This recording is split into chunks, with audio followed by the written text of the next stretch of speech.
Hello बच्चों, कैसे हैं आप लोग। आशा करता हूँ आप सभी स्वस्थ होंगे और सभी अपनी अपनी लाइफ में खूब मज़े कर रहे होंगे।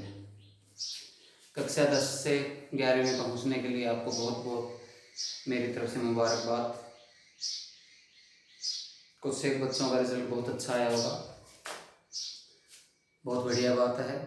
आप खुश रहिए, लेकिन बच्चे ध्यान रहे आप ओवर कॉन्फिडेंट ना हो, और जिन बच्चों का रिजल्ट थोड़ा सा उम्मीद से कम आया है वो निराश भी ना हो। 10वीं की सर्टिफिकेट केवल आपके डेट ऑफ बर्थ देखने के लिए ही काम आने वाली है।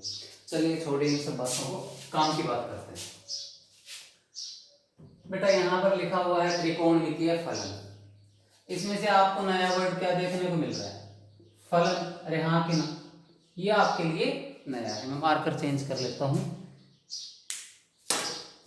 ये आपके लिए नई चीज है देखने को। त्रिकोणमिति आपने 10वीं कक्षा में पढ़ी होगी। वहां पर आपने बेसिकली बच्चे जाना क्या था? अनुपात जाना था, समझे। यहाँ पर आपका एक स्टेप आगे बढ़ते हुए हम फलन के बारे में जानेंगे। वहां पर आपका साइन थीटा, कोस थीटा, ये सब अनुपात का काम कर रहे थे। यहाँ पर वो फंक्शन का काम करेंगे, फलन का काम करेंगे। फलन के बारे में जानने से पहले आपको 10वीं के कुछ एक बेसिक बातें पता होनी चाहिए, ताकि आप इसमें आके कंफ्यूज ना हो। आइए सबसे पहले तो अनुपात क्या होता है। मैं अगर आपको बोल दूं बच्चे a अनुपात b जो मेरा है वो 8 अनुपात 7 है, ठीक है। इस चीज का मतलब क्या हुआ? अगर मैंने आपको ये बोला है a अनुपात b जो है तो 8 अनुपात 7 है, तो इसका मतलब क्या हुआ? इसका कहने का मतलब ये है कि आप अनुपात से a और b को कंपेयर कर रहे हो, a और b की तुलना कर रहे हैं, और किसकी मदद से? अनुपात की मदद से। वो क्या कहता है कि भैया a के 8 यूनिट b की 7 यूनिट के बराबर होंगे। यही अनुपात कहता है, यानी कि a की 8 यूनिट b की 7 यूनिट के बराबर होंगी। तो अनुपात किस चीज में काम आया? तुलना करने में। ये तो हुआ अनुपात का काम। और मैंने जैसा कि बोला है कि साइन थीटा, कोस थीटा ने जो पढ़ा था वो वहां पर अनुपात का काम कर रहा था। तो कैसे? जैसे त्रिकोणमिति की मैं बात करता हूं तो बच्चों आपके दिमाग में यही चीजें आती हैं। भैया साइन थीटा याद आता है आपको, cos theta, tan theta, cot theta, cosecant theta और सेकेंट थीटा, यही सब बातें आपके दिमाग में आती है। अरे हाँ कि ना बच्चों? तो मैंने बोला ये सभी अनुपात का काम कर रहे थे। तो आप सोचेंगे सर ने ये कैसे बोल दिया, कैसे अनुपात का काम कर रहे हैं? तो आइए मैं आपको समझाता हूँ। आप वहां पर 10वीं कक्षा में एक समकोण त्रिभुज देखते थे। अरे हाँ कि ना? ये एंगल 90 डिग्री होगा तभी तो ये समकोण त्रिभुज कहलाएगी। ये एंगल अगर मेरा थीटा है बच्चे और ये एंगल 90 डिग्री है तो ये समकोण त्रिभुज कहलाएगी। अरे हाँ कि ना? और जैसे आप वहां पर 10वीं कक्षा में इस चीज को याद करते तो आपको एक चीज याद आती होगी, पंडित बद्रीनाथ प्रसाद हर हर बोले। और यहां से आप क्या बताते थे? साइन थीटा कैसे निकालते हैं, कोस थीटा कैसे निकालते हैं, वो सब आप यहां से याद रखते थे। याद करने की ट्रिक थी। तो साइन थीटा आप यहां से क्या बताते थे बच्चा? p by H. Cos theta आप क्या बताते थे? b by H. Tan theta आप क्या बताते थे? p by b। Cot theta आप क्या बताते थे? b by p। Cosecant theta आप क्या बताते हैं बच्चे? h by p। और secant theta h by p। यही सब चीजें तो आप बताते थे। अरे हाँ कि नहीं? अरे भैया यही सब तो जाना था हमने। अब मैंने कहा है यहाँ पर साइन थीटा, कोस थीटा और कुछ ना होके दो साइड्स का अनुपात है। तो देखिए ये मेरा समकोण त्रिभुज है तो ये क्या कहलाएगा? लंब। ये क्या कहलाएगा? आपका आधार, यानी कि परपेंडिकुलर बेस, इसको कैपिटल बी से रिप्रेजेंट करते हैं। और ये आपका कर्ण यानी कि हाइपोटेन्यूज। अरे हाँ कि ना बच्चे? तो मैंने कहा अनुपात को दर्शाते हैं। देखो P क्या है? एक साइड है। H क्या है? एक साइड है। यानी कि त्रिभुज की, एक समकोण त्रिभुज की दो भुजाएं हैं। P और H दो भुजाएं। अरे हाँ कि ना? समकोण त्रिभुज की। और उनका अनुपात क्या है? साइन थीटा है। ऐसे ही आपके पास B और H का अनुपात क्या हुआ? कोस थीटा है। टेन थीटा P और B का अनुपात हो गया। ऐसे आप सिमिलरली सभी की बात कर सकते हो। अरे हाँ कि ना बच्चे? तो मैंने जो कहा वो बिल्कुल सत्य था कि साइन थीटा यहाँ पर किन्हीं दो भुजाओं का अनुपात होगा, और भुजाएं किसकी होंगी? समकोण त्रिभुज की। अरे क्लियर है कि नहीं? आइए इसके ऊपर बेस्ड एक छोटा सा क्वेश्चन करते हैं। आपने इस तरह के क्वेश्चन किए भी होंगे 10वीं कक्षा में। एक बार फिर से मैं आपको करवा देता हूं ताकि आपको खुशी हो। देखते आइए, एक त्रिभुज है मान लो मेरे पास, समकोण त्रिभुज है। ये एंगल 90 डिग्री, ये आपके पास थीटा, और इसको हमने नाम दे दिया ए बी सी। तो कह रहा है इस त्रिभुज में मान लो cos थीटा आपका है 12/13। अरे हाँ कि ना बच्चे। अब आपको निकालना क्या है, यहाँ पे cos थीटा की वैल्यू निकालनी है। क्या आप निकाल सकते हो? डेफिनेटली निकाल सकते हैं। अरे हाँ कि ना बच्चों? एक सेकंड।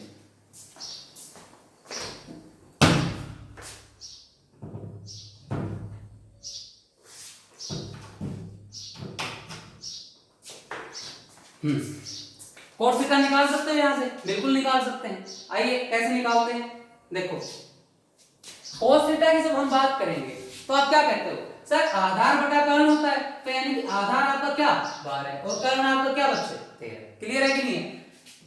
ये वैल्यू मैं निकाल सकता हूँ, इसकी लंब की वैल्यू मैं निकाल सकता हूँ, बिल्कुल निकाल सकता हूँ। कहां से?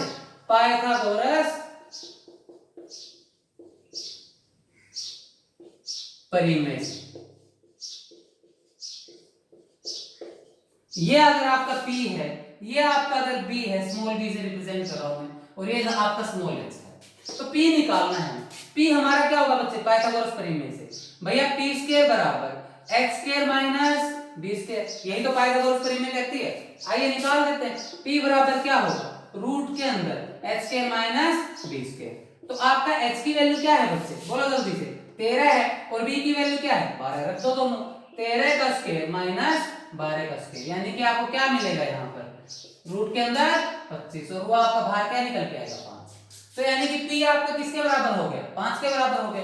पूछा क्या है आपसे? कोट थीटा पूछा है। कोट थीटा निकाल दो बेटा।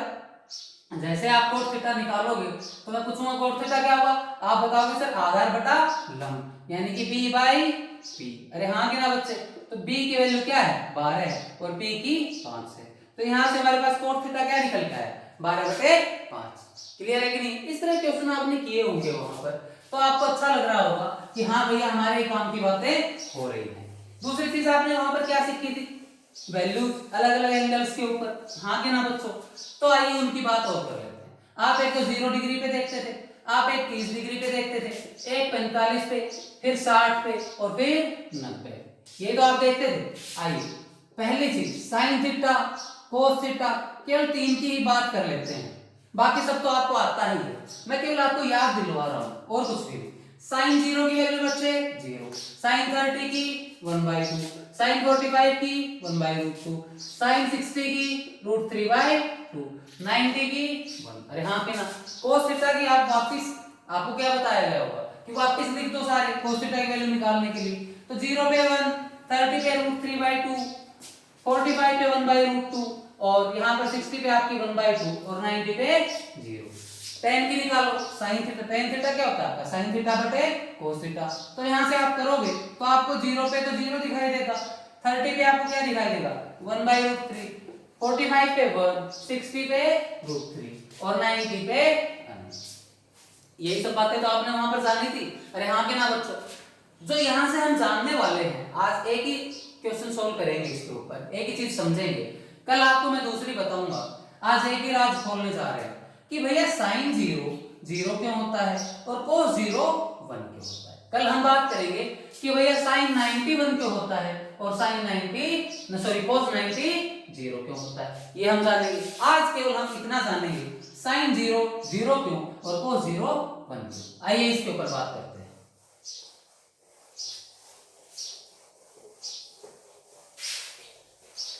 तो हमारे पास दो प्रॉब्लम्स हैं कि साइन 0 0 क्यों होता है और cos 0 1 क्यों होता है। ये हमारे पास दो परेशानियां हैं। आइए इनको समझते हैं, ऐसा क्यों हुआ।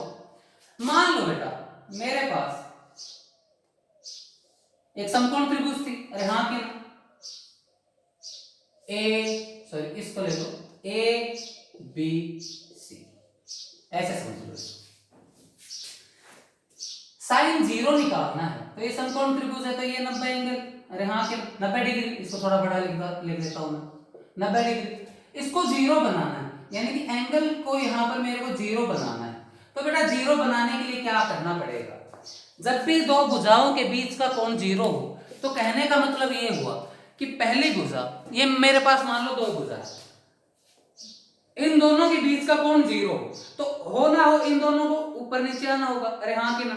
बिल्कुल जस्ट एक दूसरे के ऊपर, तभी तो इन दोनों के बीच का कोण क्या होगा, 0 होगा। आइए ऐसा ही करते हैं, तो यानी कि AC को AB के ऊपर आना पड़ेगा। कहने का मतलब ये हुआ जो आपकी AB होगी वो ही आपकी AC होगी। अरे हाँ कि ना, जस्ट इसके ऊपर।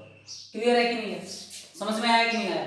दूसरी चीज, जब आपका ये पॉइंट उठ के यहां पे आएगा तो एक पॉइंट दूसरे के जस्ट ऊपर, भैया C पॉइंट आपका जस्ट B के ऊपर आ गया, यहीं पे आपका B है और यहीं पे आपका C है, तो B पॉइंट और C पॉइंट के बीच की दूरी 0। अरे हाँ कि ना, यानी कि B के जस्ट ऊपर ही क्या आएगा, C आएगा। क्लियर है कि नहीं, और जब ये एक दूसरे के जस्ट ऊपर आ रहे हैं तो 0 होगा कि नहीं होगा दोनों के बीच की दूरी, तो यानी कि BC आपकी क्या होगी, 0 होगी। अरे क्लियर है कि नहीं है बच्चों, समझ में आया कि नहीं आया। तो यानी कि BC को आपका क्या होना पड़ेगा, 0, क्योंकि इस वाली लाइन को इसको उठा के आप इसके ऊपर रख रहे हो, AB के ऊपर रख रहे हो AC को। समझ में आया कि नहीं आया।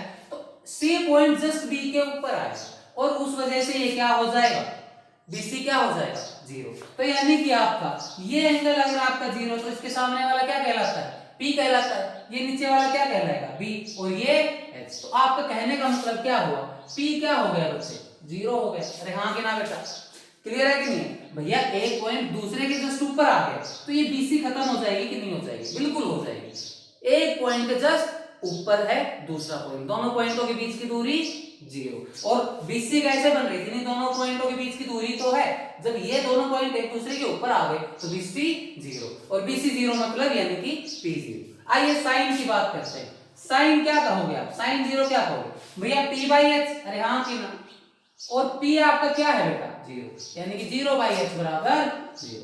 इस वजह से हम कहते हैं साइन 0 0 होता है। अब कुछ एक बच्चे सोच रहे होंगे सर ये 0 कैसे हो सकता है, बेटा ये प्योरली एक हाइपोथेटिकल सिचुएशन है, ऐसा करना असंभव है। अगर ये आप 0 बना देते हो तब तो ट्रायंगल बन ही नहीं पाएगी। लेकिन हमारा क्या है कि हम पढ़ तो रहे हैं ना, साइन 0 साइन 90, जब आप साइन 90 बनाओगे तो ये एंगल 90 होगा, उस केस में ये तो इसके पैरेलल होगा नहीं, तब भी ट्रायंगल नहीं बनेगी। लेकिन हम पढ़ तो रहे ना, साइन 0 तो हमें निकालना है, तो ऐसा हम मान के चलते हैं कि हाँ भैया ऐसा कुछ हो गया होगा। वैसे ये असंभव है, अगर ये 0 हो गया तो ये त्रिभुज बन ही नहीं पाएगी। समझाने के लिए ऐसा हमने किया है, साइन 0 निकालने के लिए हमारी समझ को हमने ऐसा बनाया है। क्लियर है कि नहीं है, सभी बच्चे समझ पाए होंगे। अब कुछ एक बच्चों के दिमाग में डाउट आ रही होगी, सर ये C पॉइंट इस B पॉइंट के बिल्कुल ऊपर ही क्यों आएगा, ये आगे पीछे क्यों नहीं हो सकता है। आइए वो मैं आपको बता देता हूँ। पाइथागोरस प्रमेय से, जैसे ही मैं पाइथागोरस प्रमेय की बात करूंगा यहाँ पर, बहुत ही इंपॉर्टेंट प्रमेय है बच्चे, बार बार आपका पीछा ये छोड़ेगी नहीं, बार बार आपके पीछे आते जाएगी। पाइथागोरस प्रमेय से मैं इस त्रिभुज में क्या कह सकता हूँ भैया, h² जो है वो किसके बराबर होगा, p² प्लस b² के। अरे हाँ कि ना बेटा, तो p आपका 0 हो गया है, 0² प्लस b² बराबर क्या होगा, h²। तो यहां से हम क्या कह सकते हैं, h जो है वो आपका b के बराबर होगा। अरे हाँ कि ना, 0 का स्क्वायर 0, h² बराबर b² है और h बराबर b आ गया। क्लियर है कि नहीं, सभी बच्चे इस बात को समझ पाए होंगे। तो यानी कि जितनी आपकी AP थी उतनी ही आपकी AC को होना पड़ेगा। अरे क्लियर है कि नहीं, यानी कि C को और कहीं ना जाके B के ऊपर ही आना पड़ेगा। दो सेम लंबाई की लाइनें, भुजाएं एक दूसरे के जस्ट ऊपर ही तो आएंगी। अरे हाँ कि ना, क्लियर है कि नहीं। तो यहां से अब हम cos 0 की बात कर लेते हैं, h बराबर b आ गया। अब मैं cos 0 की बात करूंगा तो आप क्या दोगे सर, b/h। अरे हाँ कि ना बच्चे, b/h बताओ गया, और b हमारा किसके बराबर है, h के बराबर है, तो वहां से मैं क्या कह सकता हूं, h/h यानी कि 1। इसलिए cos 0 आपका 1 होता है और sin 0 आपका 0 होता है। क्या सभी बच्चे इस बात को समझ पाए, बिल्कुल समझ पाए होंगे। आज की क्लास यहीं तक करते हैं, बाकी हम करेंगे कल। धन्यवाद।